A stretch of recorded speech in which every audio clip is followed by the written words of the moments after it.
Restart. Shelley, you're going to want to mute yourself. Sure thing.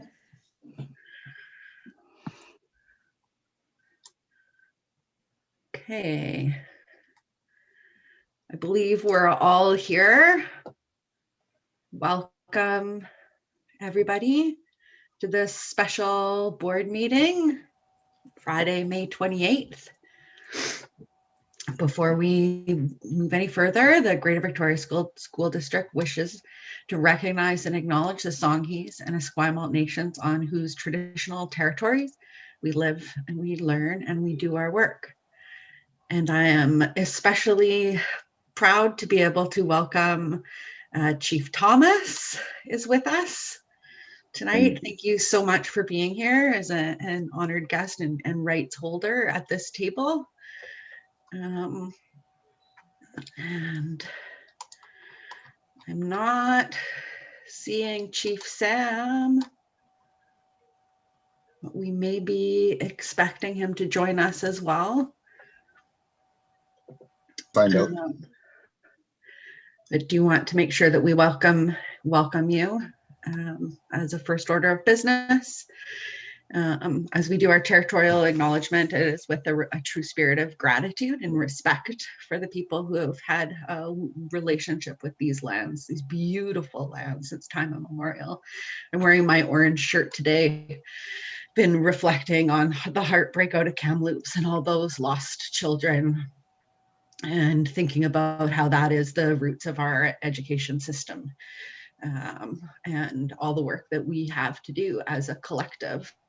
And it is heartbreaking, and my heart goes out to all survivors and everyone touched by the residential school system and all those little kids. Just can't even fathom. And that here at the Greater Victoria School District, that is in many ways our legacy in public education. So I just want to put that right in the fore in terms of the work we have to do here. Tonight, this meeting was called by 3 or 4 trustees under our bylaw. And so with the agenda, we have one item on our agenda tonight as per that bylaw. Trustee McNally. Thank you so much, Chair. I believe Songhees and Esquimalt chiefs and councils have indicated through their education officer, through the Esquimalt education officer, that they wish to present a letter tonight. So with respect, given what you've just said and what we've all experienced recently, that should be added to the agenda. They should not be prevented from adding that letter to our agenda as well. This is a board meeting, and so questions need to be allowed. There's nothing that says in the bylaw questions will not be allowed. So please, everybody, email in your questions, and perhaps, Chair, you can give them the email address. So let's change the agenda to include the Songhees and Esquimalt chiefs and councils letter if they wish. Okay, Trustee McNally, that's a lot and a lot of energy. I have received the letter. It came in this afternoon, and absolutely, I'd love to be able to add it to the agenda, and we'll have it posted on the website. Nobody is going to stand in the way of that at all. We need to we'll have relax the rules, Chair, so that Songhees and Esquimalt can read that letter here as they indicated they wish to do through their through the Esquimalt Nation Education Officer. If you really believe in reconciliation, let's relax the rules. Thank you, Trustee McNally. I'm doing my best to let you know what is happening, which is that we're going to get that letter up on the website, and we're going to add it to our agenda tonight so that whomever would like to speak to it may. That said, it has come in at 4 o'clock this afternoon. I've not had a chance to review it in any detail, and I hope we can move it forward to more fulsome discussion once everybody's had a time to have a look at it. We honor our partners and rights holders, and I don't want to just rush through it. If somebody wants to present the letter tonight, I welcome that.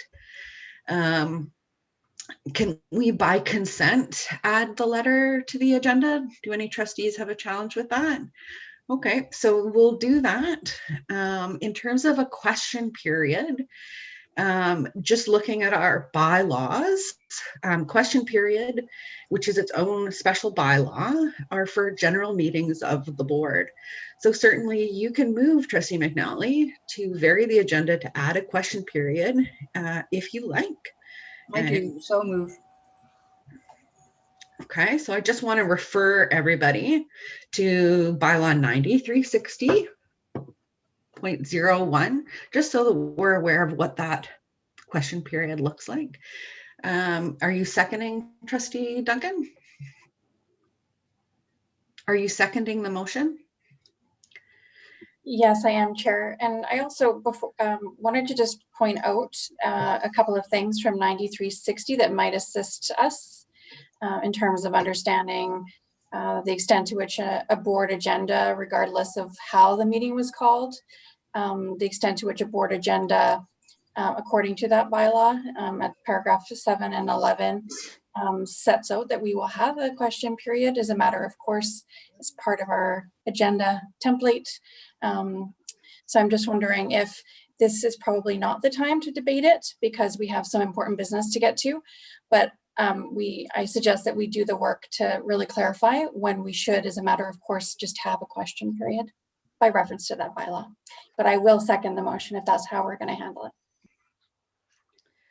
Okay, in which case we would have a 15-minute question period after the business on the agenda. So it would come after.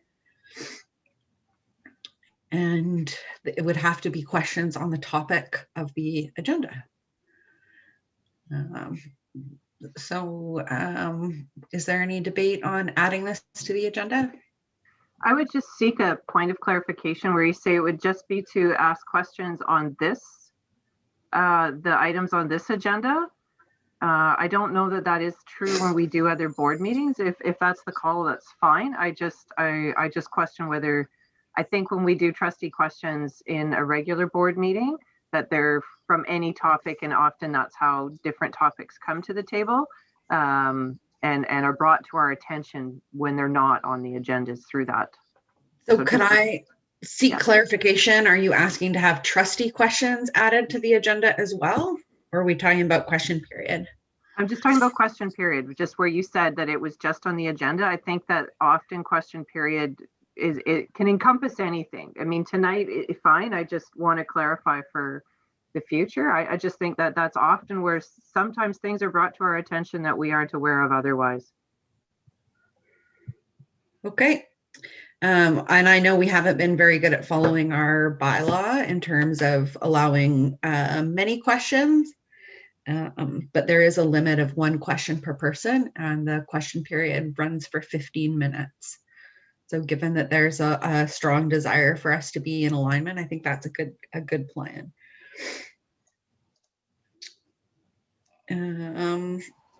So Chair, sorry, another point of order. If there are any stakeholders here, GVTA, CUPE, BCPAC, they can comment before the motion is on the table for debate. Is that correct? Yes, Diane, that is the same thing we do every night. That's right. Okay, all those in favor of varying the agenda by adding a question period? Okay, and that's unanimous. Would somebody like to move approval of the agenda? Thank you, Trustee Duncan. Trustee Rob Painter? Rob, are you looking to add something else?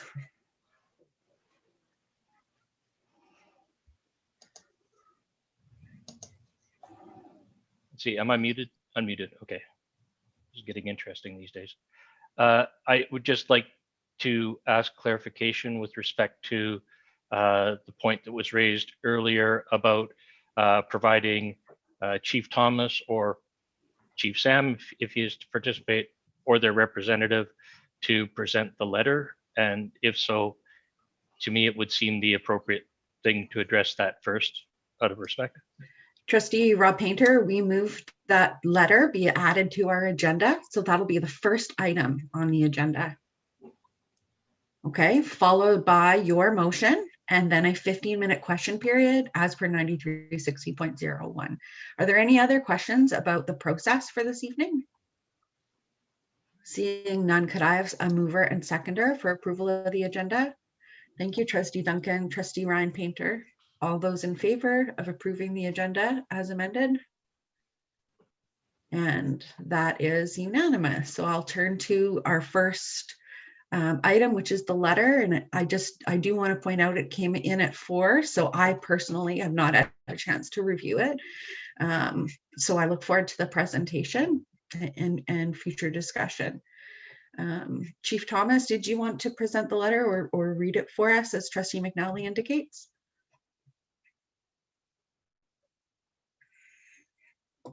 I'm just checking with Chief Sam at the moment. Yep, no problem. Would you like us to give you 5 minutes or do a recess? I'm happy to do that. No, just a minute should be fine. Thank you. Okay.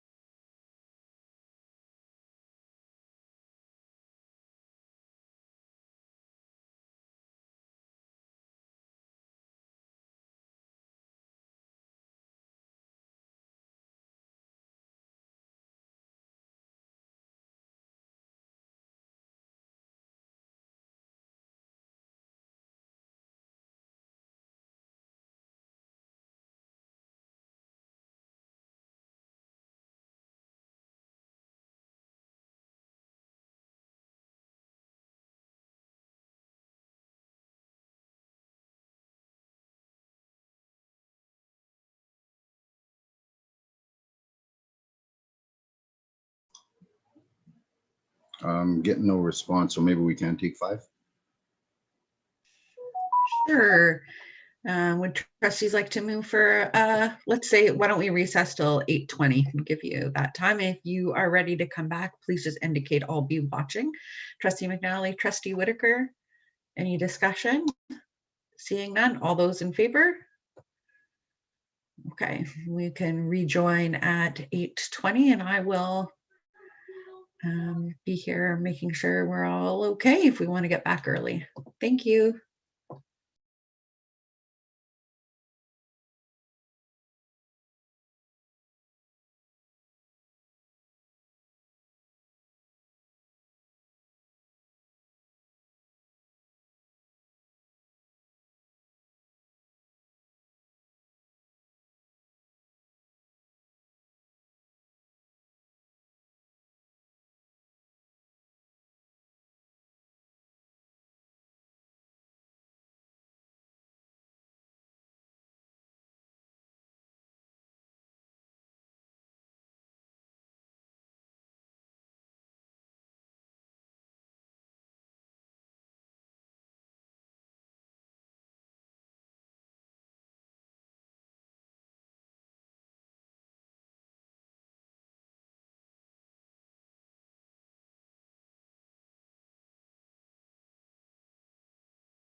And Chair Waters, I got to apologize. I'm going to have my executive director read the letter. I have a 8-year-old in the background here, so Hey, Rob, yeah.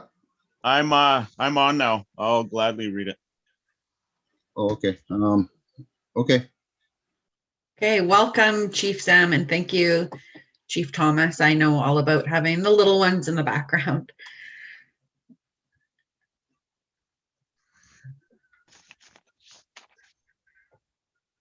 Okay, so I'll call us back to order. It's 8:20. And is Katie Hooper also here?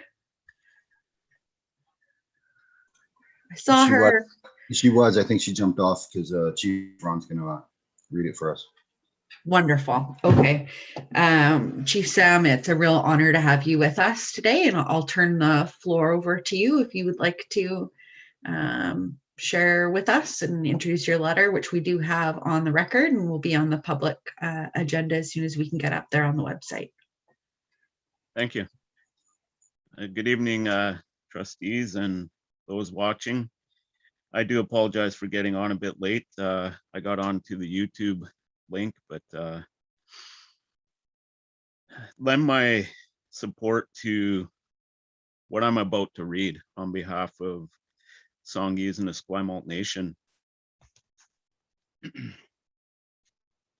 So attention, Chair Waters.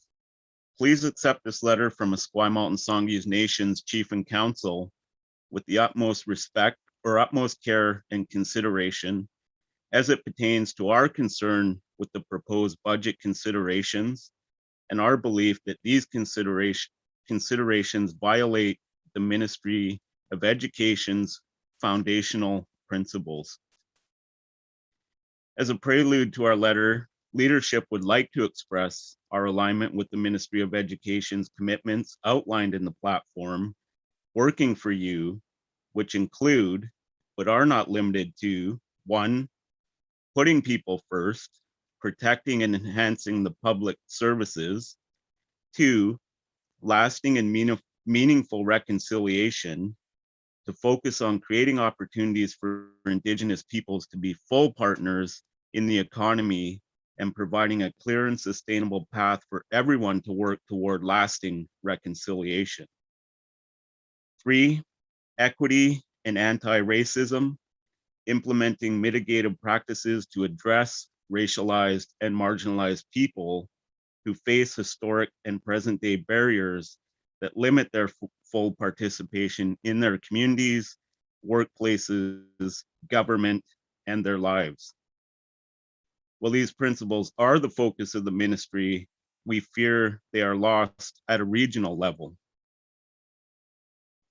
As indicated in Ms. Axford's summary report, a number of profoundly negative impacts are listed as a byproduct of your decisions, which conflict with the aforementioned commitments by the ministry. To date, both nations have met with Minister Whiteside and Joan Axford. These meetings produced the following understanding of next steps and the expectations from the nations. 1, Minister Whiteside and SD61 are collaborating to address the budget cut concerns. 2, it is both nations' expectation that the board will reconsider their proposed cuts. Now is not the time for austerity or living within our means budget reset or paying down historical, structural, capital deficits. Now is the time for elected officials to hear the needs of constituents and support their communities, particularly those who are most vulnerable and are already disproportionately impacted by the COVID-19 pandemic. The proposed budget feels poorly conceived and appeared to pit Indigenous students against their non-Indigenous peers through a false and deeply concerning narrative. These cuts will only exacerbate the growing challenge of the increased learning gaps and mental health challenges within our school population, again, as the result of the COVID-19 global pandemic. 3, as rights holders, it is the expectation of both nations that SD61, in consultation with the Esquimalt and Songhees Nation, will promptly establish protocols for transparent budget reviews and ongoing consultation with the Esquimalt and Songhees Nation leadership. 4, the SD61 board will issue a public apology to the communities at large for the board's conduct exhibited at the March 1st and May 10th meetings, both of which permeated a pattern of colonial thinking. It is our expectation that this apology will acknowledge indiscretions undertaken by specific individuals and be issued in the next week or two. 5, an SD61 board representative will connect with the Esquimalt Nation's executive director, Katie Hooper, to plan the logistics for individual apologies in person or virtual to Esquimalt Nation and Songhees Chief and Council for their inappropriate conduct. Formal in-person apologies are a sign of respect in Indigenous culture, and we are anticipating that the board is striving to improve their understanding of these cultural practices. SD61 board chair, trustees, and senior administrators are required to receive cultural sensitivity training delivered by qualified First Nation service providers. Long-term plans to build capacity and address issues of systemic racism within SD61 will continue to be discussed. The Esquimalt and Songhees Nation would like to see a special advisor brought in to perform a comprehensive assessment and steps towards meaningful, long-lasting change. 8, the Shoreline and Craigflower amalgamation project will be reset. Finally, Esquimalt and Songhees Nation are in support of the following proposed motion. And I understand there might have been an amendment to it, and if we didn't capture it, I apologize, but that the Board of Education of School District 61 schedule public meetings between June 1st, 2021 and June 18th, 2021 to 1, examine considerations included within the report submitted by Ms. Axford, independent advisor, and receive information from and ask questions of district department heads and school administrators.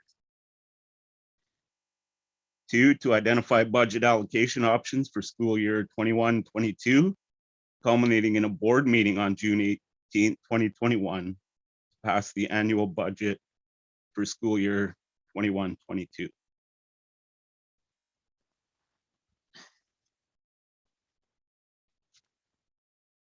The Esquimalt and Songhees Nations have been insulted and ignored by previous apparent attempts at consultation, including the Craigflower Shoreline staff presentations, the subsequent public hearing on the matter where consultation shortcomings were identified, the summary cancellation of the March 1st, 2021 Education Policy Committee meeting, and the use of First Nation students as a wedge to justify the budget proposal championed by staff. If the district is sincere in its desires to repair the relationship with the Esquimalt and Songhees Nations, an invitation to actively participate in comprehensive budget meetings would be an appropriate first step.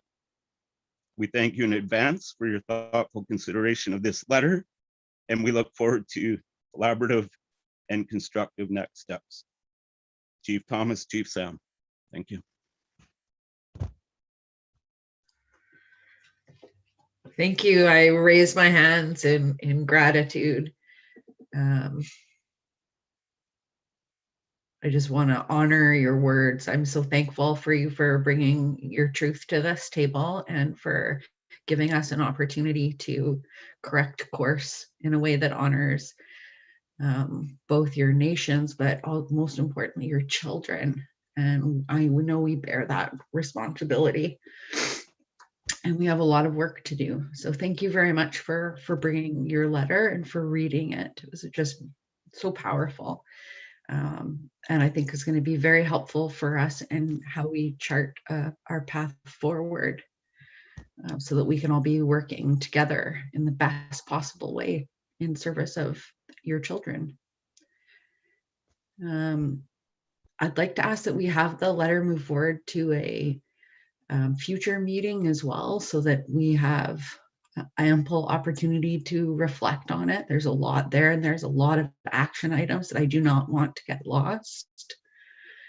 I can do that by consent unless there's any opposition.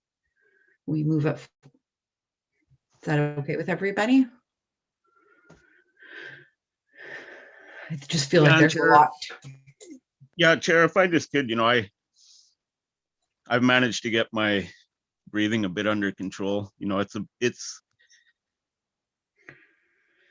emotional for us. Not only this issue, but the news that most of us saw today, in regards to the residential schools. And,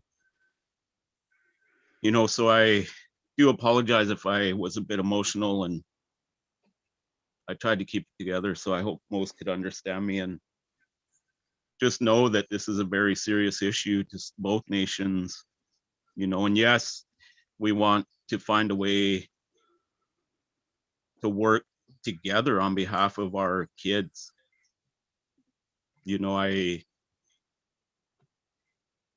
I'll leave it at that for now, and I know and hope that we can arrive and get to that place in the not too distant future. Thank you. I think we have to. And Chief, you read beautifully. It was clear as a bell. And I know I'm holding space. I know we all are for the news, which is really confirmation of what we've known for a long time, all those lost children, and the roots of genocide in this country, and the work that we have to do as that is a part of our legacy.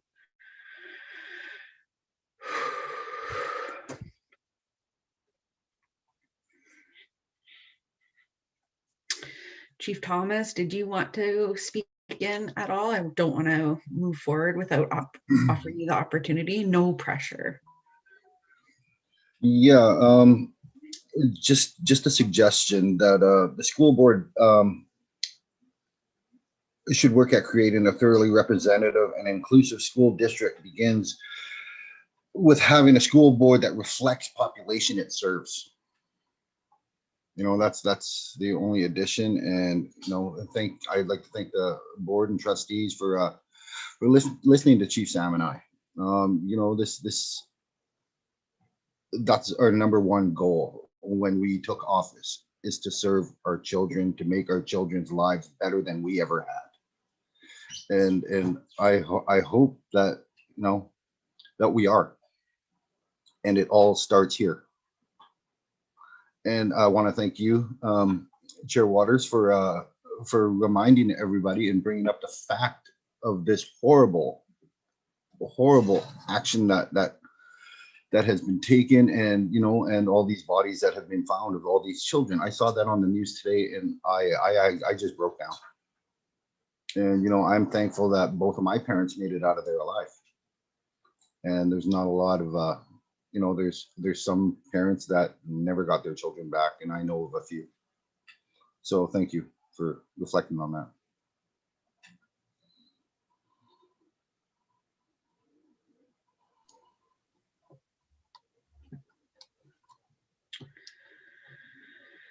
So thank you.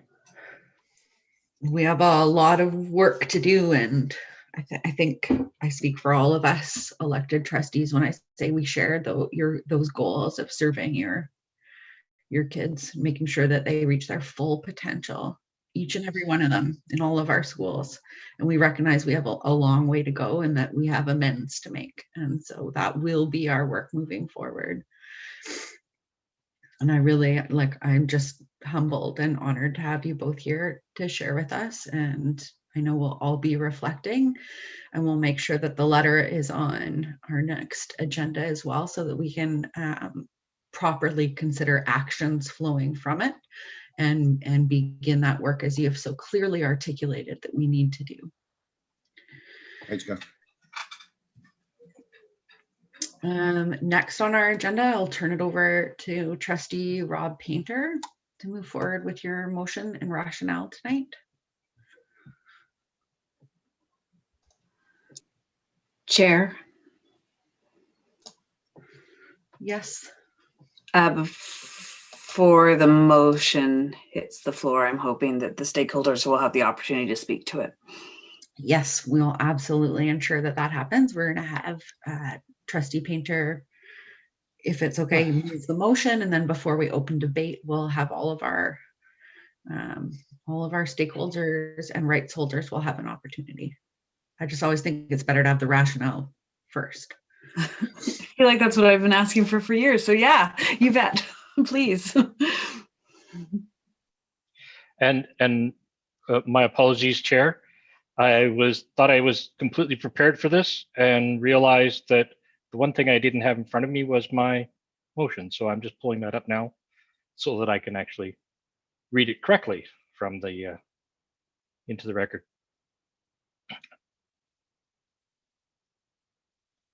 And I would like to start by acknowledging that this motion, while I have the privilege to present it, was a collaborative effort on the part of myself, Trustee McNally, Trustee Duncan, and Trustee Whitaker, and I thank them for their assistance in putting this together. And the motion reads that the Board of Education of School District 61, Greater Victoria, direct the student to make district department heads and school administrators available for scheduled meetings, public meetings, between June 1st, 2021 and June 18th, 2021, that are intended to examine considerations included within the report submitted by Joan Axford, Independent Advisor, and receive from and ask questions of, receive information from and ask questions of district department heads and school administrators to identify budget allocation options for school year 21-22, culminating in a board meeting on June 18th, 2021 to pass the annual budget bylaw for school year 2021-2022. And with the board's permission, I'll continue on with the rationale. And I'd like to start by thanking Chief Thomas and Chief Sam for their words, for the letter.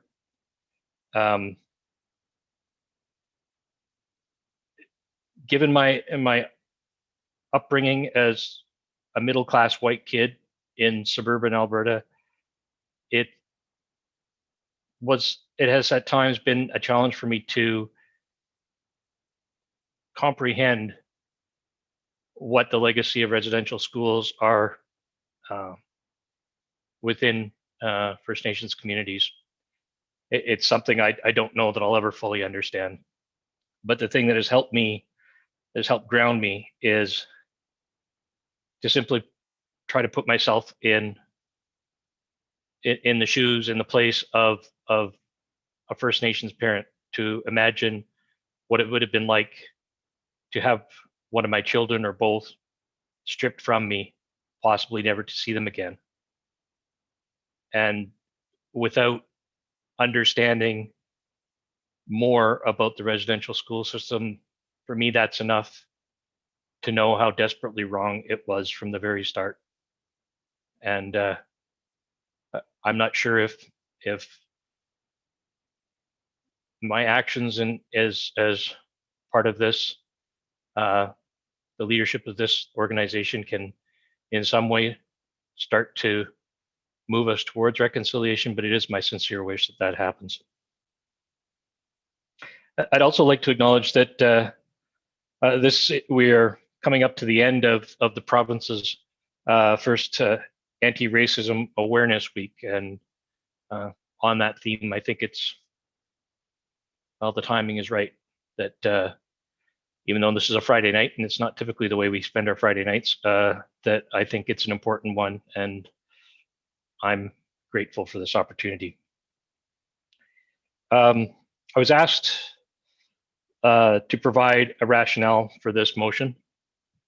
One of the challenges with working on in a collaborative effort that is that it's tough to get everyone's views down pat. I look forward to hearing the perspectives of my colleagues who helped to develop this motion, and also from our education partners and from other trustees around the table.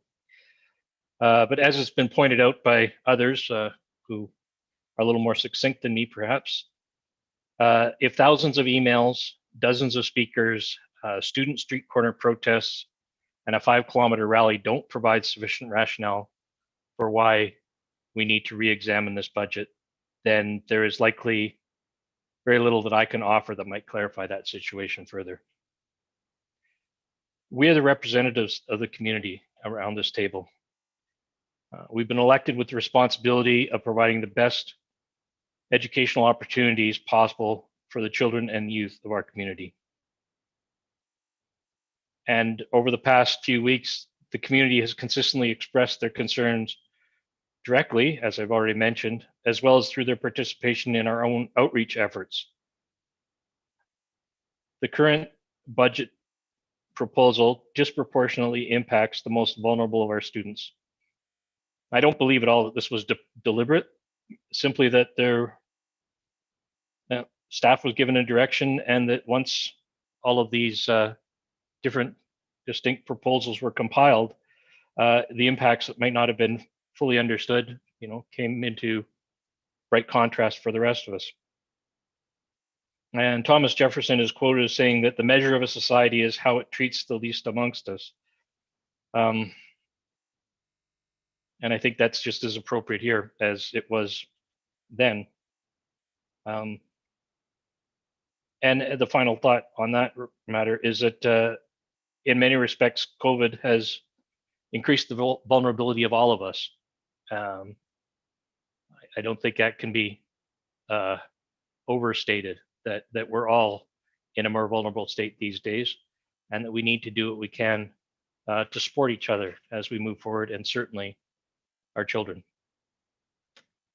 The last thing I'd like to offer is that from my perspective, this budget process has proven to be quite divisive. And I regret that. I believe that we are all here because of a genuine commitment to improve the lives and well-being of the students in this district. And it's my sincere hope that the passage of this motion will provide the means to work collaboratively, trustees and staff, rights holders and educational partners, to make the best possible choices for all of our children. One thing I wasn't specific with, but I would like to highlight here, is that previous motion that we passed to retain an external independent advisor, to my understanding, still holds. And with the passage of this motion, I would be hopeful that we would be able to continue to call upon Ms. Axford's professional expertise and her role as a neutral party to ensure that we work effectively and professionally and efficiently to make it through to a revised budget that keeps the impacts, to the extent possible, away from the students in our classrooms, and provides us with the means to move forward in a collaborative fashion this year and into the future. Thank you very much.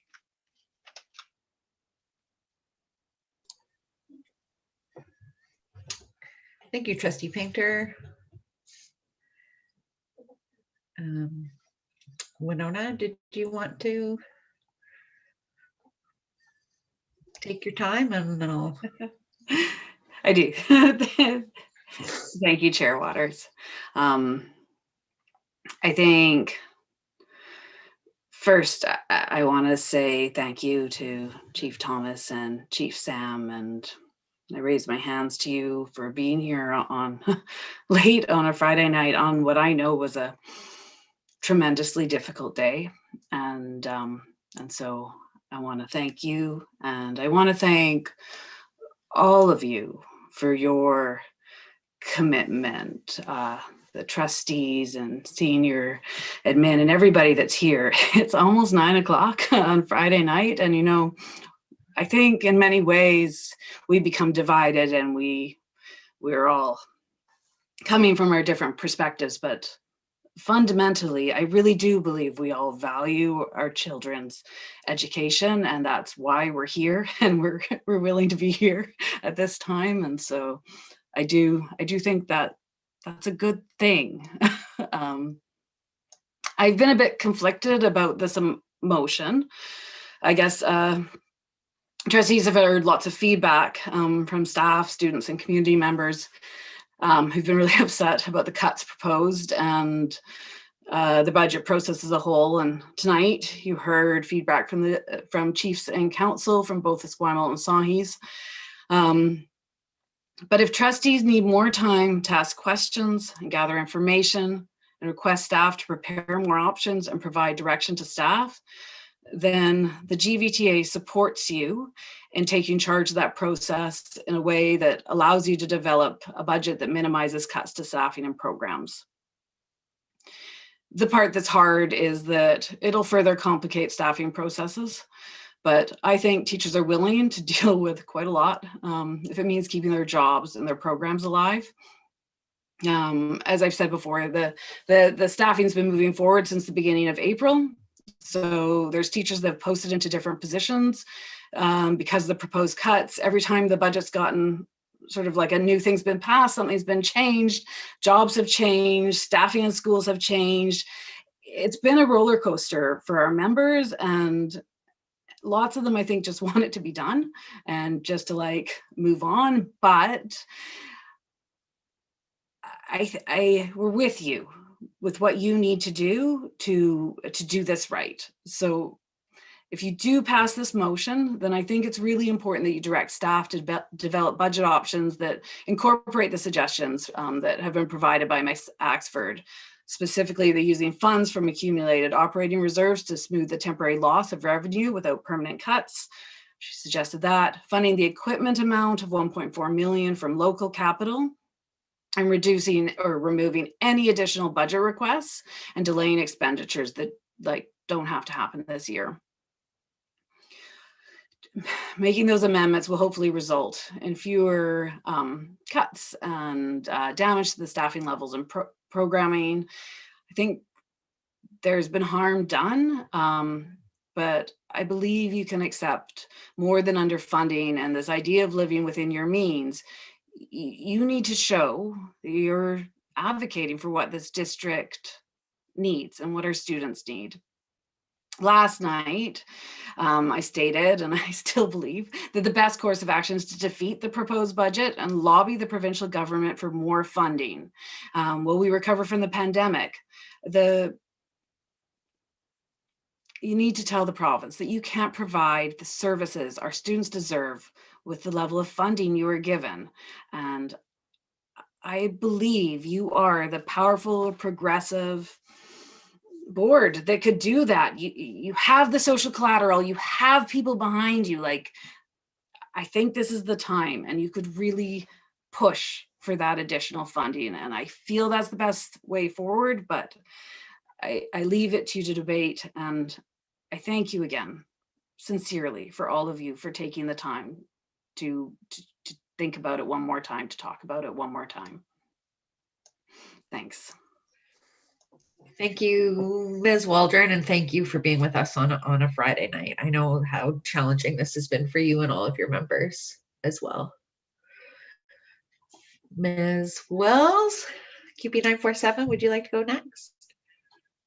Please take the floor. Thank you. And I did see your hand up there, Shelley, too. So sorry. First of all, if you don't know me, I'm Taylor Wills. I'm with QP 947. I'm the second vice president. Before I begin, I do need to acknowledge something. And I want to acknowledge the inequality and the inequity in this room. I mean, as an Indigenous person, I feel it and I know it's there. So I will do business here today, but I need you to know that I know it's there. Okay, so we are in favor as QP to extend or have an extension on this. We'd like every opportunity to explore every option available for us.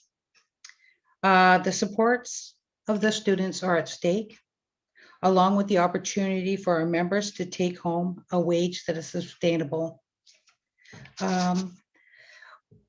We also need to have enough hours to do meaningful work with our students to be successful.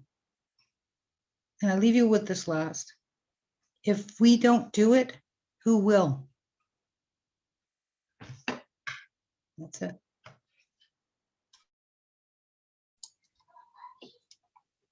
Thank you. Ms. Hammer, did you want to speak for your members? I do. Thank you. And thank you, Chief Thomas and Chief Sam, for speaking tonight. VCPEC does support this motion and would like to take a moment to acknowledge all of the parents who I'm representing tonight, and acknowledge to take time to acknowledge the lack of Indigenous representation in PACs in this district, and that you know, our goal of addressing that next year. And I wanted to acknowledge all the parents who have spoken so loudly and their incredible energy and efforts over the last 8 weeks to be heard and to be engaged on this topic. I know that parents are feeling frustrated that this motion is coming so late in the process, and the work that you're seeking to do now should have been done so much earlier, should have been done. And I just want to acknowledge how much harm has been done by not, as a board, doing the work earlier. Harm to staff, harm to parents, harm to kids, harm to well-being. And I wanted to also express my disappointment at how hard it has been over the years and in this process to reach this board and this district as parents, both on individual levels and as a group, and to be heard. And it is a real weakness in this district, and we see it as a weakness and a fear of questioning voices and making space for questioning voices with an open heart and listening. So we do want to say that we do support this motion. We support our board and we support public education in British Columbia and living up to the mandate of the minister. We hope that you will gain insight into the options available to this board as it works to identify budget allocations for the school year. We urge you first, one of the first pieces of business is to identify your guiding principles for your work. And we urge you to make space for consultation and dialogue, to identify dates early for the meetings and the process for participation, because the current process has not worked. And past consultation has fallen short in terms of recording input and creating a space for a two-way dialogue, which is what is expected and needed in this moment. So with that, thank you for the opportunity to be heard tonight. Thank you for all the work that you're doing, and thank you for public education. Thank you. Are there any other partner groups who wanted to? Mr. McCoy? Sorry, I just want to jump in. It would be actually nice to be acknowledged. The GVTA got an acknowledgement after their comments and about speaking on behalf of their membership. And I can think of the hundreds of people who are listening here tonight and would like the same kind of acknowledgement. And I'm wondering if the board could make room for that tonight. Thank you, Ms. Hammer, for speaking on behalf of your membership, of which I am a member too as a parent in this district, and recognize the tremendous amount of work you do as a volunteer, and that you stand with many, many parents behind you. So thank you very much for speaking in and for taking your time to be with us tonight.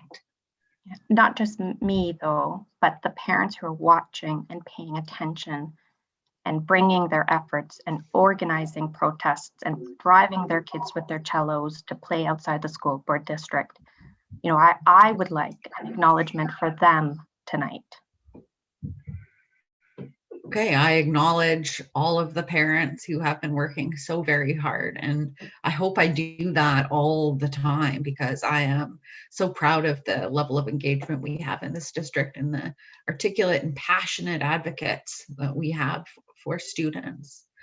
So if anybody is not feeling unacknowledged out there, I want you to know that all 9 trustees see you and see your labor, your emotional labor, your physical labor, the time that you put in, and we raise our hands in gratitude and respect and honor that labor. Thank you, Chair Hammer. Superintendent Green. Thank you, Chair. I'll just take a moment. I know there's lots on your agenda for tonight. I really appreciate all the speakers that have come before me and the information that they provided. I am so grateful for all the voices from all the different groups that we have and the interest and passion that's come forward in this process, as difficult as it's been.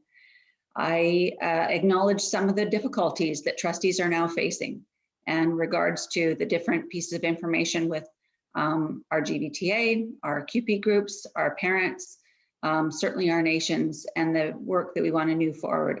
I really do want to focus on the fact that regardless of the timing and the work our trustees have to do on figuring out how to produce a balanced budget, and they now have received some options on debating, and there are lots of them, and very thankful for Joan Axford for bringing forward her baseline of information and the possibilities of what trustees can put together on how to create a current balanced budget and move forward. And there are going to be lots of conversations as we move forward, but especially on consultation and how we need to do that. So how trustees choose to debate what options that they want to move into in this current process and when, how they want to produce this balanced budget. But it is a 2 or 3 year process.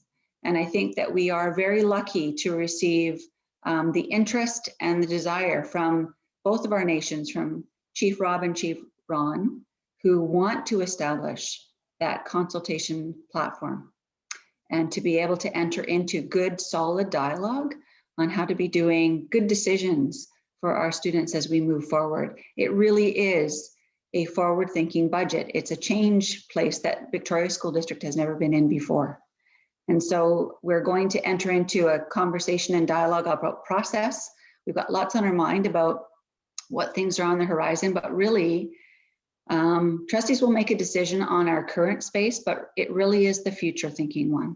And so I really appreciate the suggestions and expectations that you've put in front of us on how to have that dialogue at those tables as we move forward on the most important decisions that we're going to make.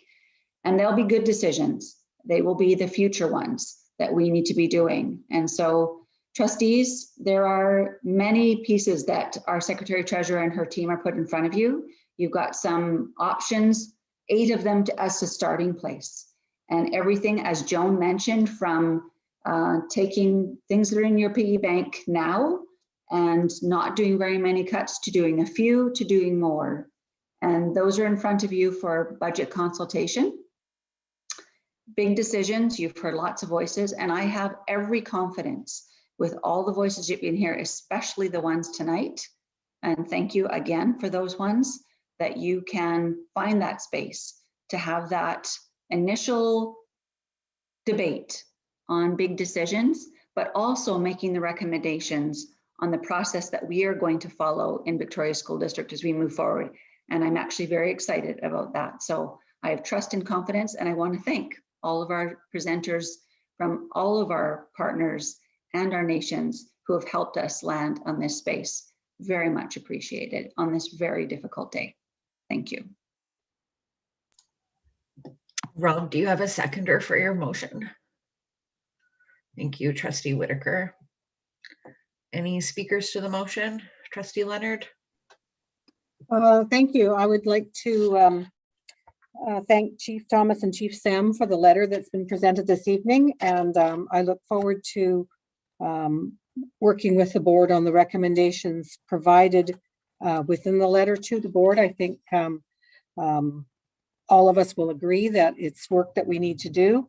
I am going to move a motion right now of a postponement, and it's meant with no disrespect and to the ninth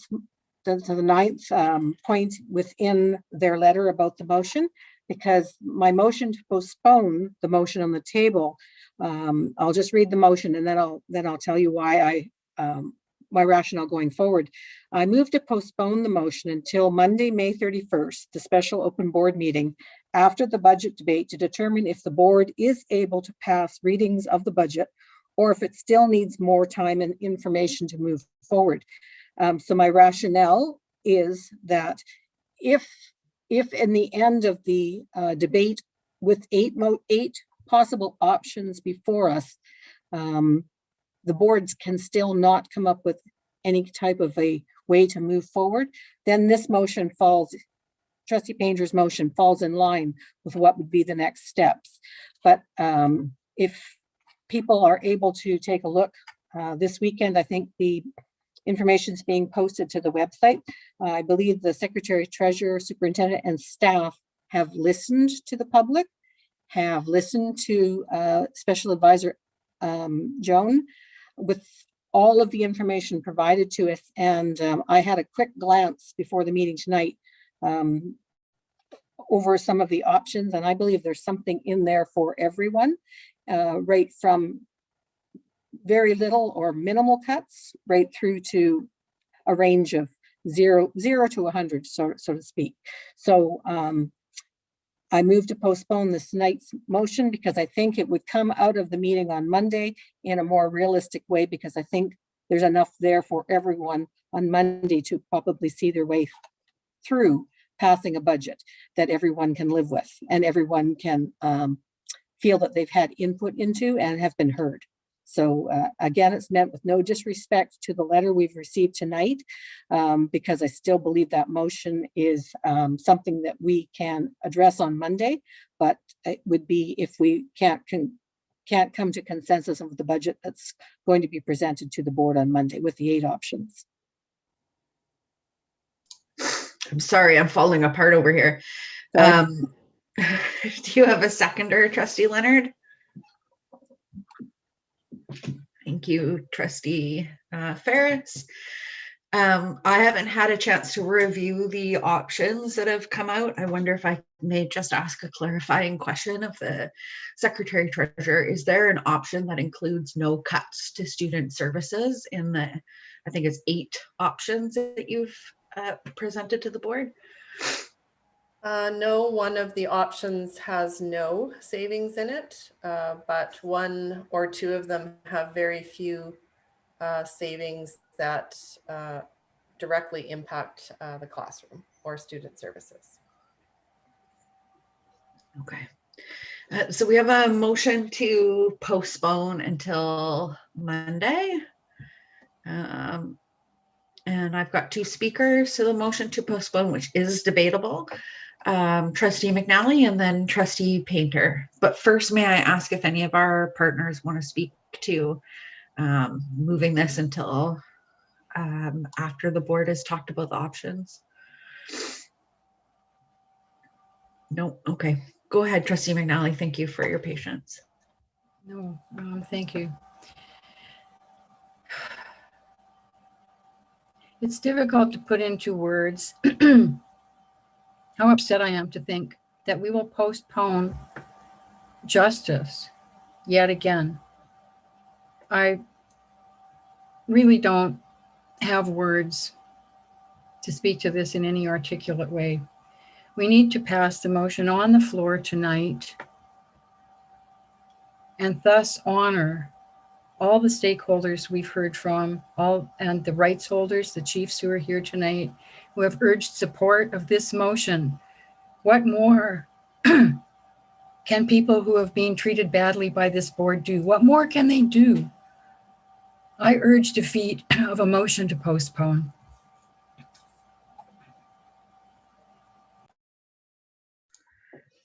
Trustee Rob Painter and then Trustee Duncan. Thank you. Thank you, Chair. I will be voting against the motion to postpone. That doesn't mean that I don't think that there could well be valuable information in the information that the Secretary Treasurer has presented.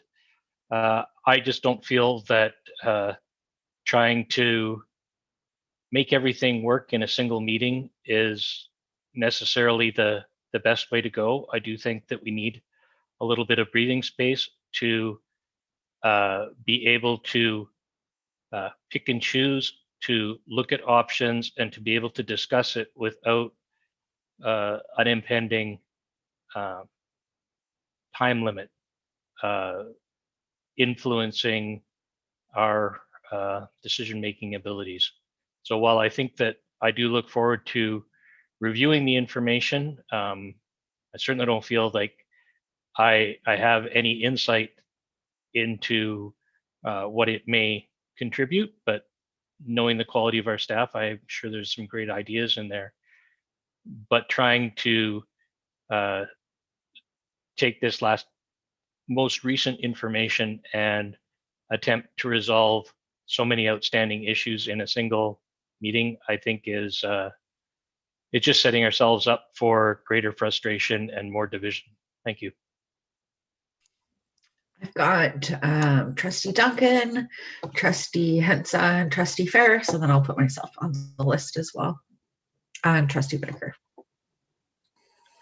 Yeah, thank you, Chair. I do not support the motion to postpone the motion that's on the floor. I think that it is past time for the board to really take hold of its process to present an option that allows us to address, to some extent anyway, not fully, I think, but certainly to some extent, what I see as a real disconnect between the impacts of the choices that have been presented to the board, the impacts on students.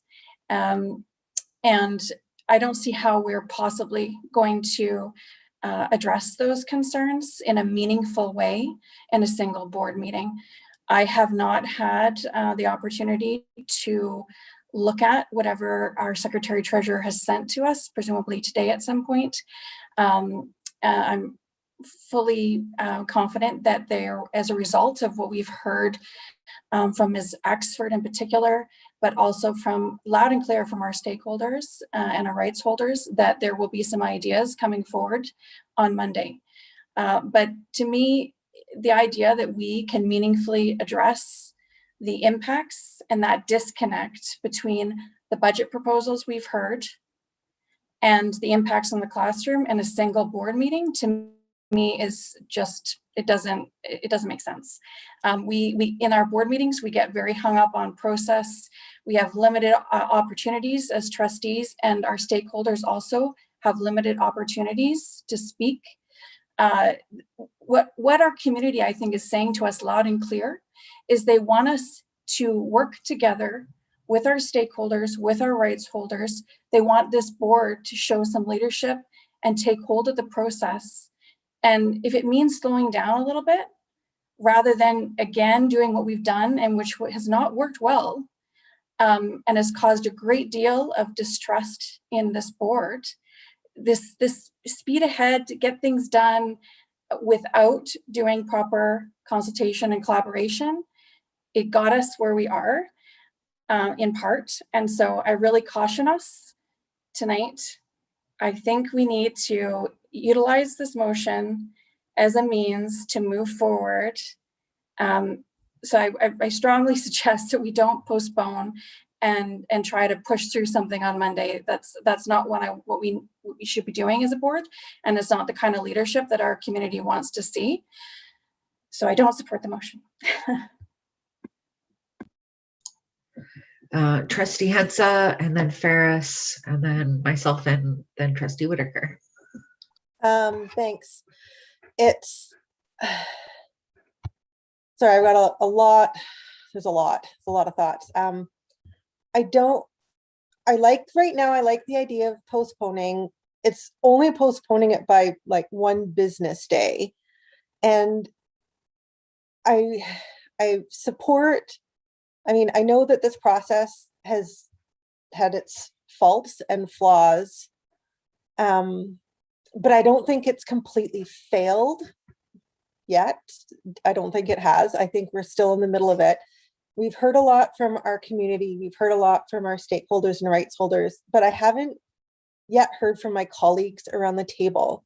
And I feel like it would be worthwhile to go ahead with the meeting on Monday and start at least the debate to see what I want to have my voice at the table and hear all of your voices at the table of what specifically it is that everybody wants and where we think we can take money and move it around. And I don't know if I'm misunderstanding the process. It's the first time I've engaged in a budget process that's complicated and where we've actually are going to debate like line items or, you know, like specific things. I've never gone through this before, but you know, I took a look through the Secretary Treasurer's options, and I'm just really interested to hear what my colleagues want to like have, what their opinions are of those options. And I think that it's completely reasonable to sit at the table for a few hours on Monday and do some work, like for us to sit down and just do some work, the 9 of us,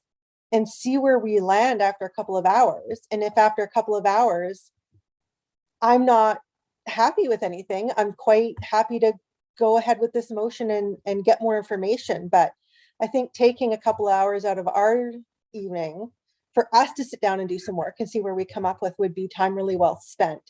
So I'm interested to hear what everybody else has to say, but so far I like the idea of postponing the motion till after we've done some of our work.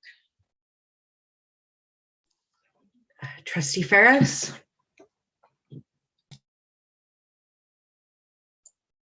Thank you. I have no desire to push something through on Monday, and I don't think anybody does. That isn't really the intention of the postponed motion. I'm not in favor of extending the decision date to a definite day 2.5 weeks from now, if there's any possibility that we could come to a conclusion earlier. I believe it is very stressful for everybody in the district to stretch this out as long as possible. I think it's very stressful for staff not to know whether they have a job or not. So the budget options, and I think there are 8 of them, which our Secretary Treasurer has sent to us and which all members of the public will be able to read. They're not necessarily a decision point, but they're a way of focusing our choices. And they also are following the recommendations of Joan Axford as she presented them to us the other night. So I would like to see us meet and discuss these options on Monday. And I think that if we could do that without a firm commitment to extend for another 2.5 weeks, I would appreciate that. So I will support the postponed motion. Trustee Whitaker, are you okay with me as chair inserting myself on the speakers list in order? I've heard from, as all of us have, from hundreds and hundreds, thousands of parents. I've heard very, very clearly what our community wants in terms of their priorities. I've heard from many, from teachers who think, you know, we should just vote the budget down. I'm hearing, for me, what I'm hearing is a lot of desire to see where trustees stand. And in the absence of a vacuum of us having a chance to speak, I think there's a real lack of understanding of where we actually are. And certainly, you know, some of my colleagues, I don't know where you stand and what are your non-negotiables. I know, you know, Tom has expressed for me in ways that gave me goosebumps, his love for strings and his commitment to middle strings. I've heard, you know, Angie wax poetic about how inclusive choir is.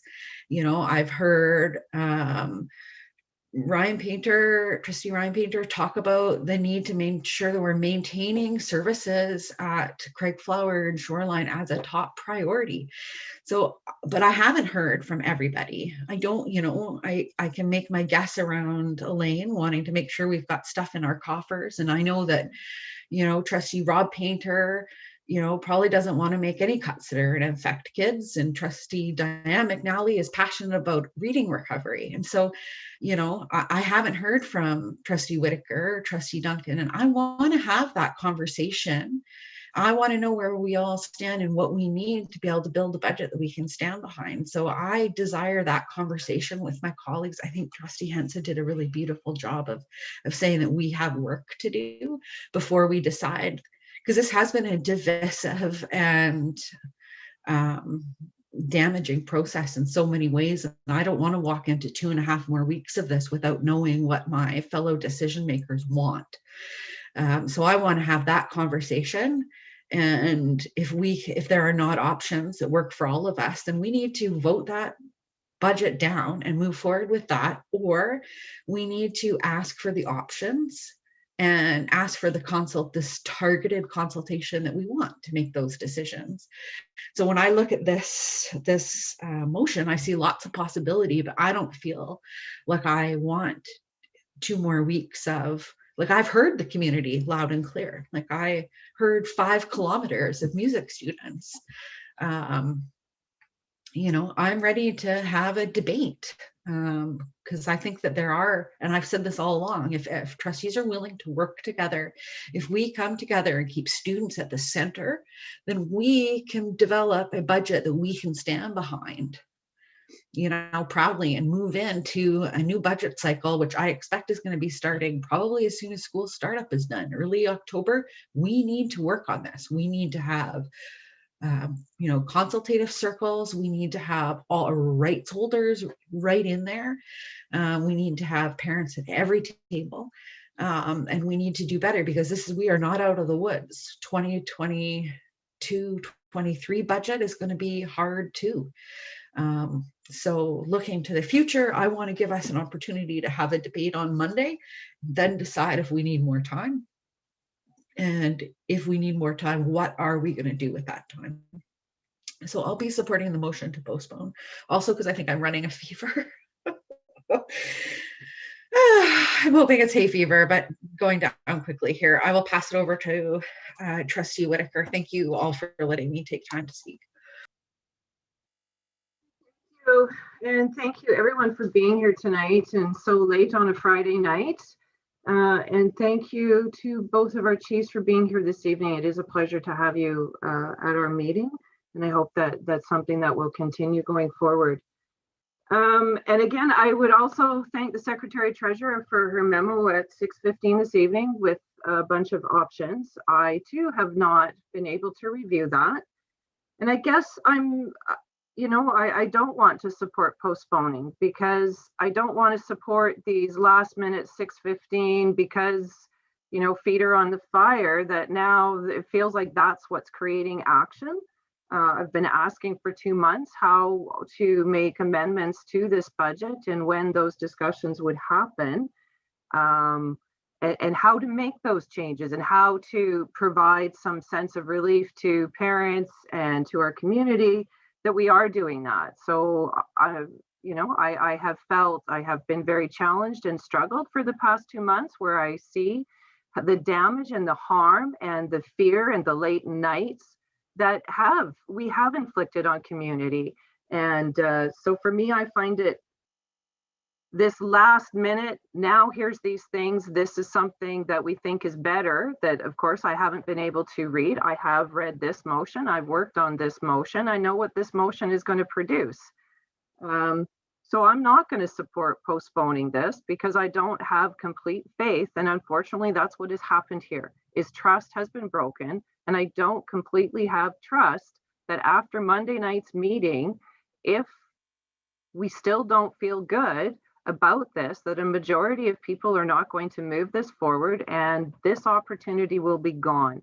I do want to hear from department heads and managers at this point. I want to hear from them, and I should not be, it should not be an unreasonable expectation of a department head at this point in a budget where we know we have a deficit, that any department head should not be able to come to me and tell me about their budget, what they're spending on, and why.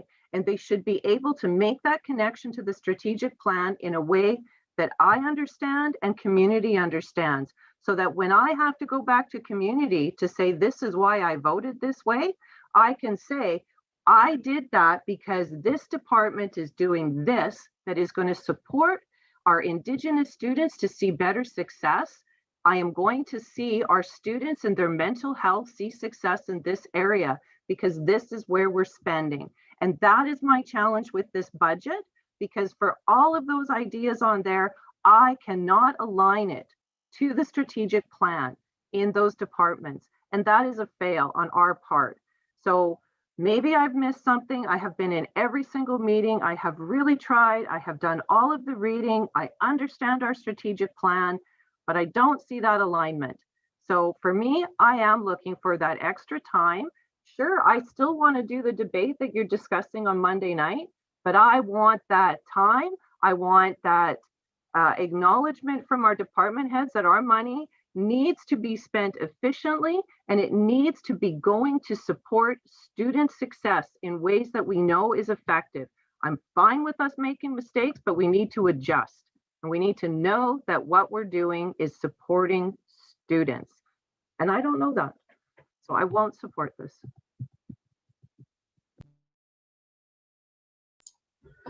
Trustee Ryan Painter. Yeah, thank you, Chair. I thank all my colleagues for their input. I want to acknowledge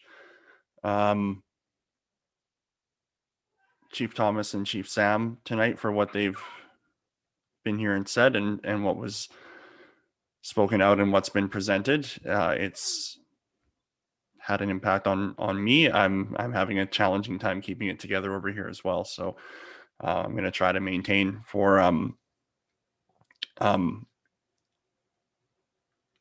my part here. Sorry.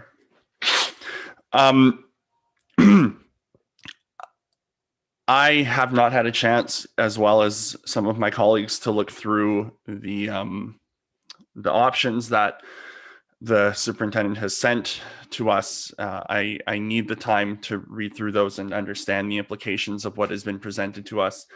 And I'm struck by, I'm reminded actually, and I don't remember what meeting in May it was at, but VC Pat Chair Crystal Hammer said during a debate around trustee remuneration brought by Trustee Painter, she said, and I won't quote this 100% correctly, but it was something along the lines of, we elected you here, now we want you to get to work. We want you to do the work. That's why you're elected, to do the work. And we have to do the work. We have been asked to do this work. When I walked that 5-kilometer protest, that's what I heard. Other than preserve music, maintain ECEs, do more for counseling, our children's mental health matters, get right with reconciliation in the district because you're failing. I heard all of those things, but the thing that I heard loud and clear is that we want our trustees to get to work. We want you to do the work of supporting our students. And I need to be able to go through these options and come on Monday with a discussion around what these options mean, I am entirely likely on Monday to support extending the consultation period once we have these options and once they've been presented to us and once I know our stakeholders have provided feedback. I want to be able to hit that table, have these options in front of us, present them, and then have some more telephone calls, go to some more schools, sit down with some more parents, have some more meetings. I'm here for this. This is why I was elected, to do the work. I'm not afraid to do it, but I can't do that over the next 2 weeks if I don't have these new options in front of me where we and the public can have this conversation. And I know where my fellow colleagues are coming from. We need to start from the same page. And I think on Monday doing that, we'll be having the budget debate. And if it means moving with this motion to extend this process, fine. If that means that we get to a place where we, are able to preserve the programming that our students so rightly want to maintain, fine, let's have that discussion. I think delaying for one business day to Monday is not unreasonable. And I say that with all the respect that I can possibly muster to everybody who has engaged us in this process: teachers, parents, EAs, counselors, Layla, the family liaison from George J, everybody who has engaged us, and students, and Chief Sam and Chief Thomas here tonight. We move forward in this process by having the conversations and then opening it up to the community and saying, okay, here's our options. What we all think. What can we do? And that is how I see the best way forward on Monday. That's how I see the best way we can move this forward. I want to have that conversation, and I want to do the work, because that's what we were elected to do, was to do the work. So I'm going to support the motion to postpone to Monday, with the full acknowledgement that I absolutely anticipate that on Monday there may well be an extension of this process, which will mean we have more conversations, that we dive more into this in 2 more weeks, and then we have more discussions.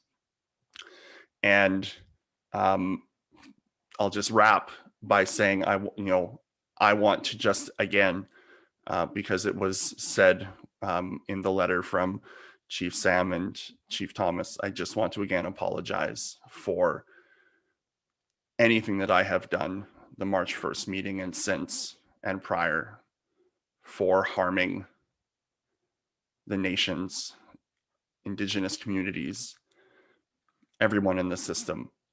We have a lot of work to do. And I want to be very upfront and honest in my apology to make that. I am willing to talk to whoever wants to talk to me about it. Thank you, Chair. I believe we've heard from all of the trustees on the motion to postpone. Trustee Leonard, did you want to close? Shall I call the question? You can call the question, Chair. Thank you. You're welcome. So the motion is to postpone until after we've had a budget debate on Monday, May 31st. All those in favor of postponing? All those opposed? Okay, so for those who can't see, I hope we're all on one page, everybody can see.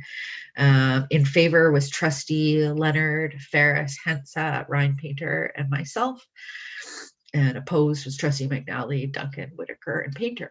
And so the motion carries, and this motion will move forward to our Monday agenda, which will be amended as soon as possible. We'll work on that. It will make sure it's on the Monday agenda.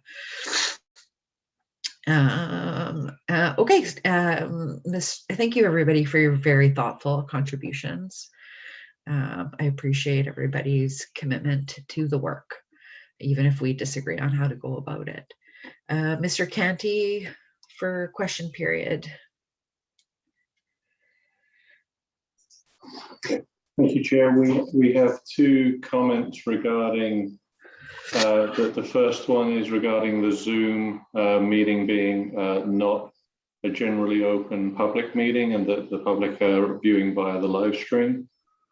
And it asks, where does it state in the bylaws that board meetings are for trustees, staff and stakeholders? And then a second question, how is the board supposed to hear from the public on the 8 proposed options if you don't schedule an opportunity for the public to speak to your options before a special board meeting on Monday, May the 31st? None of the feedback you have heard to date has anything to do with the latest options proposed by the Secretary Treasurer, and we have not seen this information yet. Okay, thank you. In the first place, our bylaws didn't imagine Zoom meetings, but under 9360, it does lay out how folks participate. The public, and 9360.1 lays out how our question period works. So for board meetings, it is just the rights holders and designated stakeholders or partners each have one designated speaker at the table with trustees and our senior staff. And so we're duplicating that essentially here. Folks usually could come in the audience, but there wasn't a public participation piece other than submitting written questions or doing presentations. So we've tried to replicate that.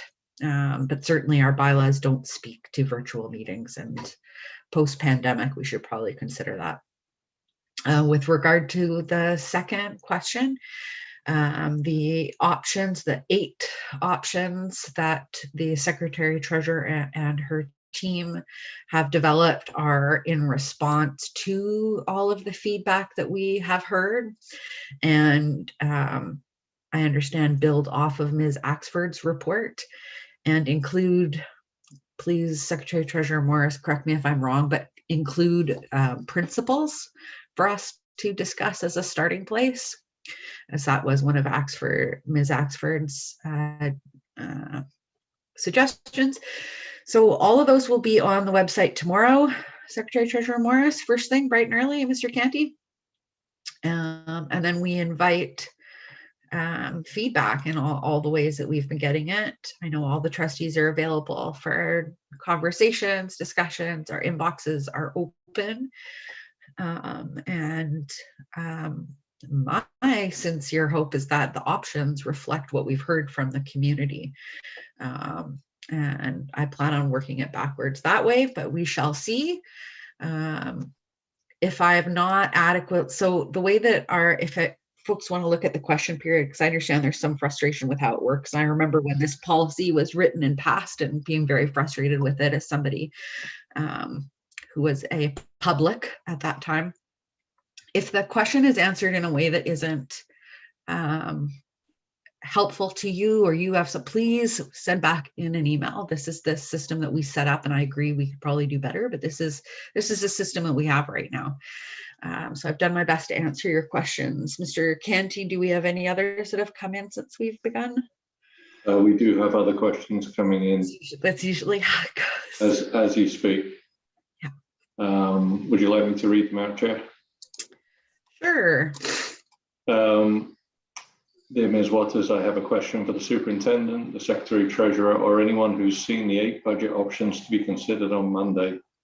Considering that tonight's motion was postponed because the trustees want to discuss the budget options prepared for consideration on Monday, and that the public has a right to be informed regarding these options, if we look at the option that proposes the fewest cuts, which student programs would be cut or negatively affected under this option, and by exactly how much would their budget lines be reduced? Thank you. Best regards, Martha, was that. Thank you for the, oh, I've got an echo. Thank you for the question, Martha. I could turn this over to the Secretary Treasurer, but I think the best answer is going to be get a good night's sleep and wake up tomorrow ready to look at the bottom line on each of the options for yourself. But Secretary Treasurer Morris, were you able to provide an answer to Ms. McGinnis's question? I assume that's You'd like me to explain the option that has the least impact? I think it's probably best that they have a look at the document themselves, but given that we're in question period, I just want to give you an opportunity if there's anything that you wanted to.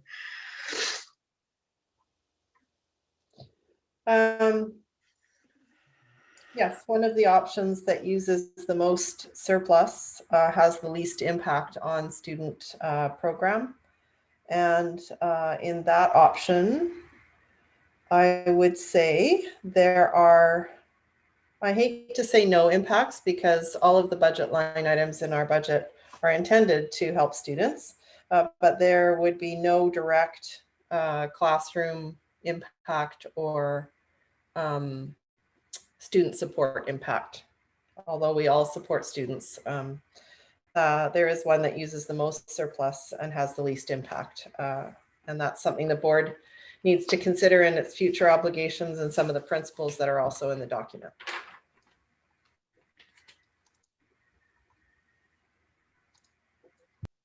Thank you. I think I've received a question here.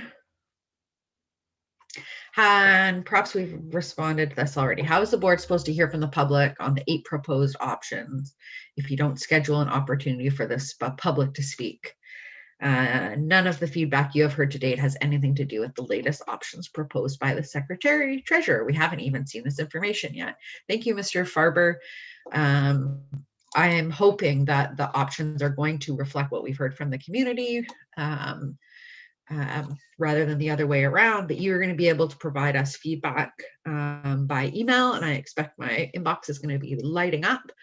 And if trustees want to have more public meetings, public feedback opportunities, then we have the opportunity to discuss that with Trustee Rob Painter's motion, which will be on the agenda for Monday for discussion. And perhaps it'll be helpful to the public to hear what the board has to say about the options in terms of directing their advocacy. But certainly please have a look at those options. It'll be on the website under the financials tab, which is under our district. And please send in your thoughts. We are all ears, really, like this is 24/7 here. So please bring on your thoughts. I know we're all very interested to hear. I don't have any other questions, Mr. Canty, do you?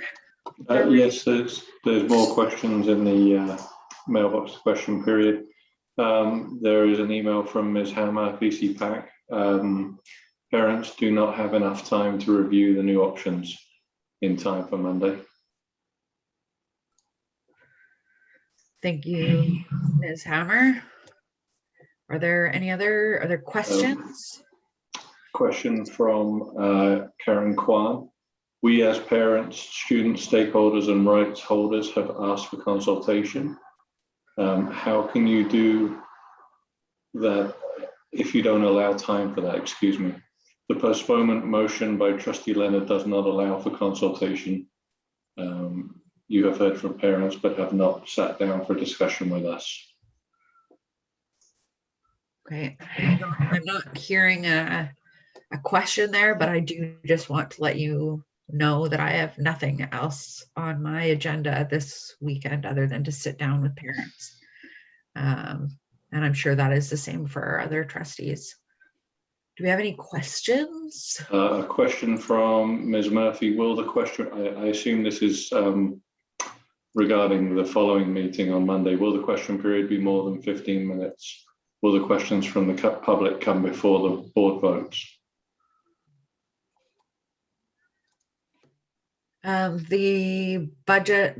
The special budget meeting usually does not have a question period, but given the desire of this board to incorporate a question period, I suspect that there will be a motion at the beginning of the agenda to vary it to add a question period. And certainly that could be specified to be as long as anybody wanted. I think we answered 27 questions last night, and the last time we did a question period on Tuesday was, I think, 34 questions. So certainly, I hope the record shows that we are willing to stay as long as we need to answer the questions. Trustee Rob Painter, I do see your hand there, but I'm going to stick with our, unless you have a clarifying question. Question period flows through the chair. I know that's frustrating, but maybe we can look at readjusting that. Motion to relax the rules and allow Trustee Painter to speak. Do you have a seconder? Thank you, Trustee Whitaker. Is there any debate on relaxing the rules?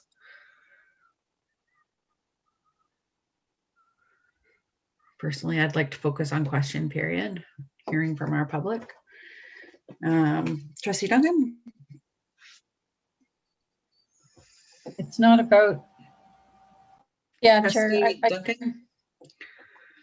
Yeah, I just want to say that, you know, if we're to kind of move forward as a board and do things differently, then I think we need to contemplate relaxing our rules when that means that we can have more of a dialogue and more of a two-way conversation. And I realize that it doesn't fit neatly into our procedures. But I think, you know, given where we are, it would be wise for us to take the opportunity to allow that dialogue when one of our colleagues asks for it. I fully recognize that. Just as the chair, it's my job to uphold the bylaws. All those in favor of relaxing the rules to let Trustee Painter speak? Okay, all those opposed? I think that was unanimous. Trustee Painter, go ahead. Thank you very much, Chair. And while I did have my hand up, I did not have the intention of interrupting question period. I just recognize that sometimes it's difficult to see a hand, so I was going to make it as available as possible. But thank you very much to my colleagues for this opportunity. I'd like to take the opportunity to Chief Thomas, Chief Sam, Ms. Wills, Ms. Waldron, gotta get that zzz in there, and Ms. Hammer. I personally would like to apologize to you. It is the will of the board, and we are a group of 9. I am an individual trustee. I have no authority to speak on behalf of the board, so this is strictly personal. I want you to know that I listened and heard your input, that I think that it will be impossible for us to move forward with any credibility in the absence of your informed and much needed input.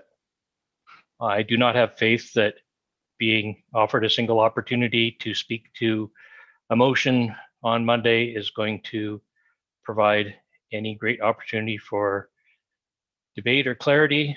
I'm a little mystified that my colleagues have not taken it upon themselves to ask questions and inform themselves throughout the process today.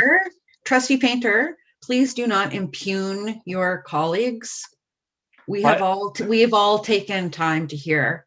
So I understand that you would like to speak directly to our stakeholders, but it really isn't appropriate. And it certainly isn't appropriate if you're going to be assuming any of your colleagues' intentions. We're all coming here with open hearts and open minds to do the work. So I would like to return to question period unless you have a procedural issue. You can issue your personal apologies privately. Because otherwise, I'm sure all 9 of us will have things that we'd like to say. I think it's an excellent idea, Chair. What I would like to say is, at no time was I seeking to impugn the reputation or make assumptions about intention. I was simply reflecting upon the records, video or otherwise, that is available to everyone, that provides an accurate summary of the number of times that my colleagues sought questions of clarification, sought to ask about other options, etc. It's great that they're going to do it Monday night. I find it really challenging to Okay. assume that it's going to get anywhere. Okay, I'm going to ask you to cede the floor because I'm not relaxing the rules to have you insult your trustee colleagues. Mr. Canty, are there any more questions? I believe we have 4 minutes. There's a question from Dr. Oppenheimer.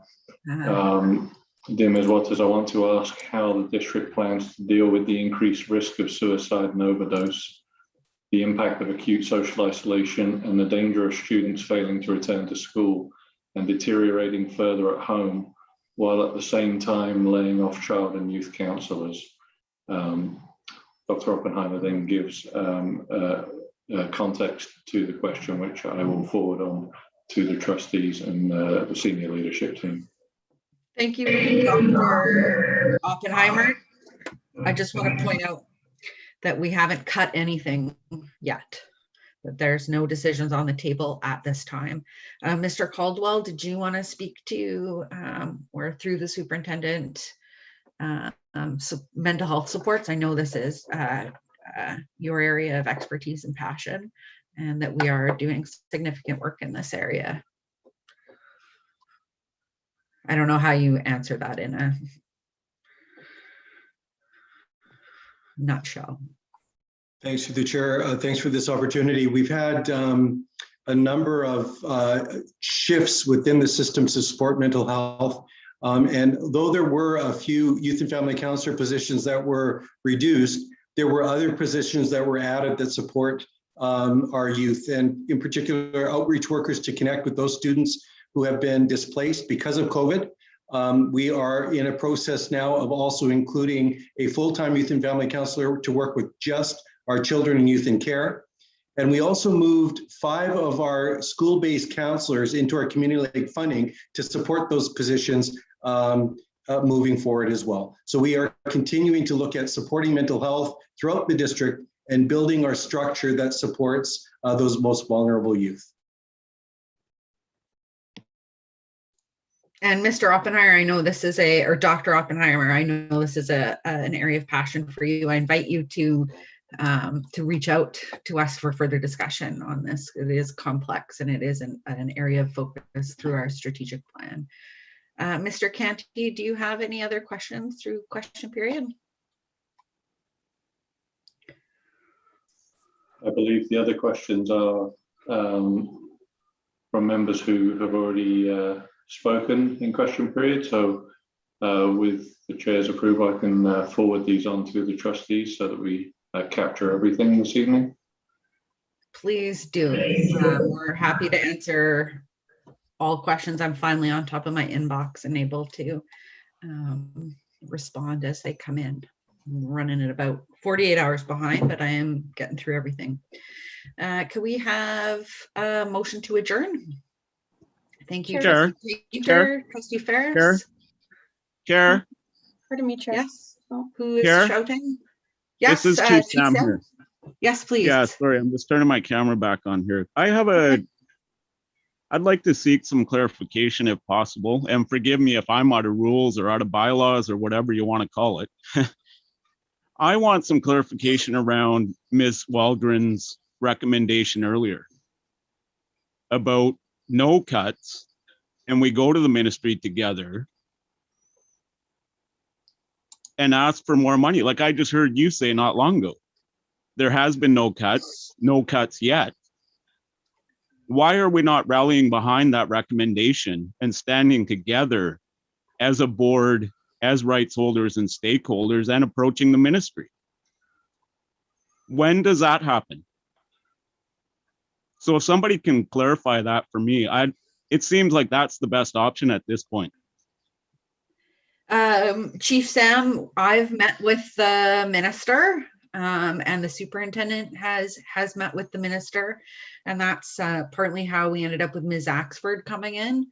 But that's you two meeting with them. Sorry, no, I agree. I totally understand. If we want to take another step and to walk together on that path, then that would be something that would come out of our... Listen to how she put it to us. Listen to how she spoke about it. It's going to take some courage to do that. And I encourage everybody to dig deep and really think about that. In no way should any cuts be contemplated right now with the impacts of COVID. You just heard about the impacts on youth and suicide. We need to seriously take a look at it. And I put that forward to the board right now to get behind that, and let's do it. None of this delaying. Yes, delays are hurting more people. I feel for the staff out there. I didn't fully realize those impacts until hearing it tonight and reading about it over the last few days. I feel for those teachers and those people put in those positions. So let's get behind it. It's the right thing to do right now. And I'd leave it at that. Thank you so much, Chief Sam. And that is certainly an option on the table for trustees on Monday that I think we should all be very seriously contemplating. It's on my table right now, Chief Sam, and I'll do whatever I can if you'd like me to. May I please have a motion to adjourn? I think I actually had Trustee Ryan Painter, Trustee Ferris. All those in favor? And we will see you on Monday evening to continue this very important conversation. Thank you so much to all of our honored guests.